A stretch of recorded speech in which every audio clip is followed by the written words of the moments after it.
जय सिया राम। कैसे हैं आप सब? एक बार फिर से स्वागत है आप सभी का आपके अपने चैनल सिया राम में। भक्तों, आज इस वीडियो में मैं चर्चा करूंगी प्रदोष व्रत के विषय में। पंचांग के अनुसार प्रत्येक माह में 2 बार त्रयोदशी तिथि पड़ती है, एक शुक्ल पक्ष में और एक कृष्ण पक्ष में। दोनों त्रयोदशी तिथि भगवान भोलेनाथ को समर्पित है। त्रयोदशी के दिन भगवान भोलेनाथ के भक्त विधि विधान से पूजा अर्चना करते हैं और व्रत करते हैं। इस समय वैशाख मास चल रहा है और वैशाख माह के कृष्ण पक्ष 17 अप्रैल को दिन सोमवार, ऐसे में इस दिन प्रदोष व्रत रखा जाएगा। प्रदोष व्रत को करने से शिव प्रसन्न होते हैं और अपने भक्तों का जीवन सुख शांति और समृद्धि से भर देते हैं। जो भी जातक नियम और निष्ठा से प्रदोष व्रत रखते हैं उसके सभी कष्टों का नाश होता है। त्रयोदशी तिथि के दिन प्रदोष काल में माता पार्वती और भगवान भोले शंकर की पूजा की जाती है। धार्मिक मान्यता के अनुसार त्रयोदशी तिथि के दिन प्रदोष काल में की गई भगवान शिव की पूजा कई गुना ज्यादा फलदायी होती है। तो चलिए जानते हैं प्रदोष व्रत की पूजा विधि और महत्व।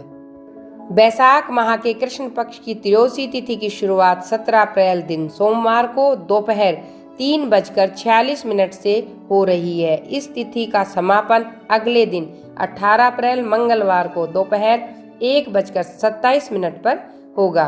प्रदोष व्रत की पूजा का शुभ मुहूर्त 17 अप्रैल को प्रदोष काल में प्राप्त हो रहा है, इसलिए प्रदोष व्रत 17 अप्रैल को ही रखा जाएगा।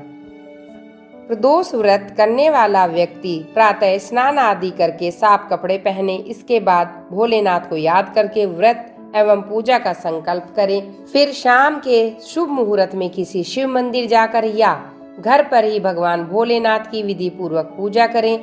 पूजा के दौरान शिवलिंग को गंगा जल और गाय के दूध से स्नान कराएं। उसके बाद सफेद चंदन का लेप जरूर लगाएं। भगवान भोलेनाथ को अक्षत, बेलपत्र, भांग, धतूरा, समी का पत्ता, सफेद फूल, शहद, भस्म, शक्कर आदि अर्पित करें। इस दौरान ओम नमः शिवाय मंत्र का उच्चारण करते रहें।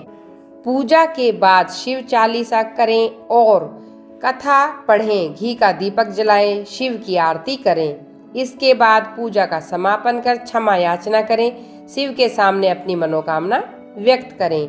वहीं इसके अगले दिन सुबह स्नान आदि के बाद फिर से शिव की पूजा करें, फिर सूर्योदय के बाद पारण करें।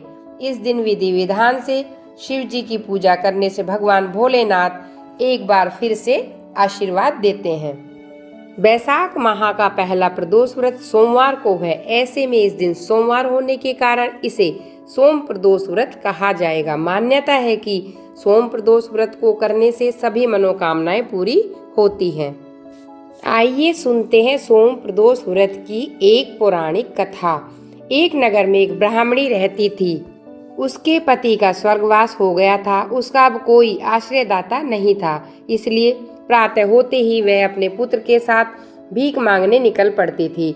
भीख में जो भी मिलता पुत्र का और अपना पेट पालती थी। एक दिन ब्राह्मणी घर लौट रही थी, उसे एक लड़का घायल अवस्था में मिला। ब्राह्मणी दयावंश उसे अपने घर ले आई। वह लड़का राजकुमार था। शत्रु सैनिकों ने उसके राज्य पर आक्रमण कर उसके पिता को बंदी बना लिया था और राज्य पर नियंत्रण कर लिया, इसलिए वह मारा मारा फिर रहा था। राजकुमार ब्राह्मण पुत्र के साथ ब्राह्मणी के घर रहने लगा। एक दिन अंशुमती नामक एक गंधर्व कन्या ने राजकुमार को देखा तो वह उस पर मोहित हो गई। अगले दिन अंशुमती अपने माता पिता को राजकुमार से मिलाने लाई। उन्हें भी राजकुमार भा गए। कुछ दिनों बाद अंशुमती के माता पिता को शंकर भगवान ने स्वप्न में आदेश दिया, राजकुमार और अंशुमती का विवाह कर दिया जाए। उन्होंने वैसा ही किया। ब्राह्मणी प्रदोष व्रत करती थी। उसके व्रत के प्रभाव से गंधर्वराज की सेना की सहायता से राजकुमार ने विदर्भ शत्रुओं को खदेड़ दिया और पिता के राज्य को पुनः प्राप्त कर आनंद पूर्वक रहने लगा। राजकुमार ने ब्राह्मण पुत्र को अपना प्रधान बनाया। ब्राह्मणी के प्रदोष व्रत के महात्म्य से जैसे राजकुमार और ब्राह्मण पुत्र के दिन फिरे, वैसे ही शंकर भगवान अपने दूसरे भक्तों के दिन भी फेरते हैं। अतः सोम प्रदोष व्रत करने से सभी भक्तों की यह कथा अवश्य सुननी चाहिए, पढ़नी चाहिए और सुनानी चाहिए। बोलो शंकर भगवान की जय।